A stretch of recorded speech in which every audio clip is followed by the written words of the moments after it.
Challenge કર્યું હોય તો કામની રાજનીતિની ચેલેન્જ કરે ને। આજે હું મીડિયાના મારફત ગોપાલભાઈને ચેલેન્જ કરું છું કે ભાઈ 2.5 વર્ષ મારા ધારાસભ્ય તરીકે મેં બોટાદમાં કામ કર્યું છે, 2000 કરોડનું કામ કર્યું છે, એમાં સ્પોર્ટ કોમ્પ્લેક્સ હોય તોય ભલે। ભાઈ અમૃતિયાએ ચેલેન્જ આપી હતી, એવી રીતે ચેલેન્જ આપી છે આપણે ગોપાલભાઈ ઇટાલિયાને, તો તેને લઈને મિત્રો અત્યારે એક જોરદાર વિડીયો વાયરલ થયો છે। બોટાદના ધારાસભ્ય મિત્રો એવું કહી રહ્યા છે કે 2.5 વર્ષની અંદર મેં કે 2 કરોડનું કામ કર્યું છે, કોલનો, બીજું તે રસ્તાનું ઘણું બધું કામ કર્યું છે। તો ગોપાલભાઈને એ દેવડ હોય કે મારે ચેલેન્જ સ્વીકારે એવું ઘણું બધું બોટાદના આ ધારાસભ્ય કહી રહ્યા છે।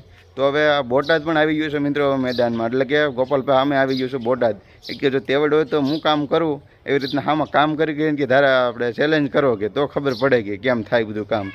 તો ચાલો ગોપાલભાઈ ઇટાલિયાને પણ આ વિડીયો બધા લોકો જાણે છે, પુગાડ્યો છે, તો શું કહે છે ગોપાલભાઈ ઇટાલિયા એ આવતા વિડીયોમાં બધું તમે બતાવવાનું છું। અને બોટાદની અંદર મિત્રો શું કહી રહ્યા છે તેના ધારાસભ્ય કે મેં 2-2.5 વર્ષની અંદર 2 કરોડ 1000નું કામ કર્યું છે, તો તમારા આમ તેવડ હોય તો તમે વિસાવદરની અંદર 500 કરોડનું કામ કરો કે એવું ઘણું બધું કહી રહ્યા છે।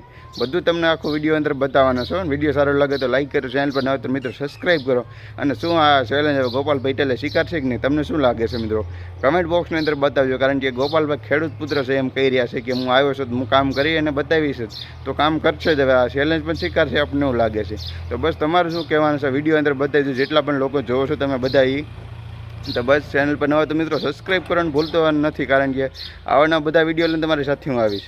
ચેલેન્જ કર્યું હોય તો કામની રાજનીતિની ચેલેન્જ કરે ને। આજે હું મીડિયાના મારફત ગોપાલભાઈને ચેલેન્જ કરું છું કે ભાઈ 2.5 વર્ષ મારા ધારાસભ્ય તરીકે મેં બોટાદમાં કામ કર્યું છે, 2000 કરોડનું કામ કર્યું છે, એમાં સ્પોર્ટ કોમ્પ્લેક્સ હોય તોય ભલે, રિપોર્ટ કાર્ડ મેં આપ્યું હતું મીડિયાના મારફત, જીઆઈડીસી હોય તો ભલે, રોડ રસ્તા હોય તોય ભલે, સ્કૂલના કામો હોય તોય ભલે।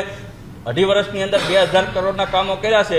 જો ગોપાલભાઈમાં તેવડ હોય તો વિસાવદરમાં 500 કરોડના કામ કરીને ઉમેશભાઈને ચેલેન્જ આપે ને, ચાલો હું ઉમેશભાઈની કરતાં વધુ કામ કરીએ, કોઈ એવી ચેલેન્જ આપો ને ભાઈ। શા માટે એકબીજાને રાજીનામાની ચેલેન્જ આપો છો? તમને લોકોએ વિશ્વાસ તમારી ઉપર રાખી અને ધારાસભ્ય બનાવ્યા છે, તો કામની રાજનીતિ કરો, ન કે એકબીજાના રાજીનામા લેવાની।